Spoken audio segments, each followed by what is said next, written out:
West Tigers taking on the Eels, Combank Stadium. What sort of crowd do we get firstly? Mitchy Moses back, all this noise around the game of the G-Man. What's the crowd going to be? Mate, I reckon it's going to be pretty good. Like, the game's red hot right now. Yep. You know, like, as I said earlier, I think in a week or two, you know, Lachie Galvin story will be forgotten. Yep. The Tigers, it's had such a great start to the year. I actually think Lachie Galvin will be back in the side. Yep. I think by the end of the year, like, Tigers fans will probably be like, you know what, we've come to terms. It's all good. Like, not all of them. Don't get me wrong. I'm not naive here. No. So I think it's going to be a bloody good turn. I think a lot of Eels fans are going to be like, you know, what is life with Riles and Moses like? And I think they're going to be really curious to see what that looks like, because there's an argument to be made Mitchell Moses is as important as Tom Trbojevic is to the Seagulls. Yep. That's how much they can go from a non-8 side to a top 8 side. And I think a lot of Eels fans are going to want to see that. Okay, Scopey's going to be at the game. Brett Noddy Kamali, myself, we're calling this match.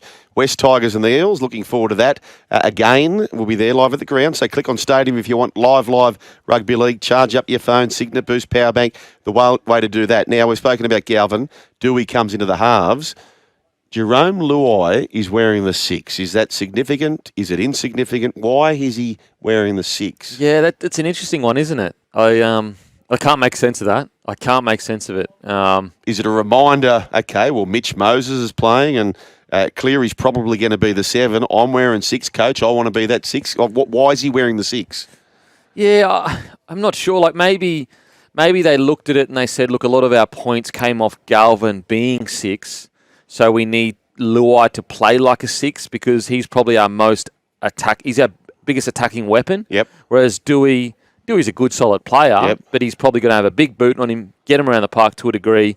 And so maybe they want Douehi to run the ball a bit more and be a bit more on the ball. Maybe. Maybe. So do you think Douehi could play the traditional halfback role? Potentially, like, just, you know, talk to the boys, get him around the park, and then give Douehi the ball when he needs it. But in saying that, I still don't understand. I'm just looking for reasons. I don't really get it because Douehi can do that anyway. Yep. Okay. So like, unless he's looking at like Fainu that's coming in, does he become a 7? It doesn't really add up to me, to be honest. Okay, in the words of one of our great listeners yesterday, they said, if you're going to boo Douehi, you better have a shoey. Okay, we'll see how that plays out. Mitch Moses returns. He's missed 22 of the past 30 games, so they dearly want him back. It's a big game coming up. Big crowd, we hope. Plenty of texts coming through too. We better scoop up a few of these. Hey, lads, do you think Coach Riles is doing the right thing with his clean-out, says Jeremy? I think he kind of had to be honest. Yep. You know, like, you look at that roster, there was a lot of people that really loved Arthur as a coach. And there's always that feeling of, like, you don't want players sitting there going, oh, we like the old way. And also you looked at the age of that roster. They'd kind of came and peaked when they made the grand final, and since then kind of fallen off a little bit. And so I think he kind of had to be honest. To be fair, though, did I think they were this far into a rebuild? No, absolutely not. But I think that... I didn't either, to be honest. Not at all. But then I look at it a bit more thoroughly and I go, well, you've got a group of players that reached a grand final in 22. Was it 22? Yeah, 22. Yep. And since then, they've been on the decline. Yep.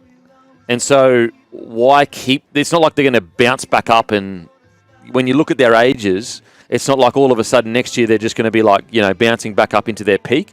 I think he probably looked at the roster and said, look, this roster was built really nicely into a grand final, and then since it's declined, let me rebuild the whole thing.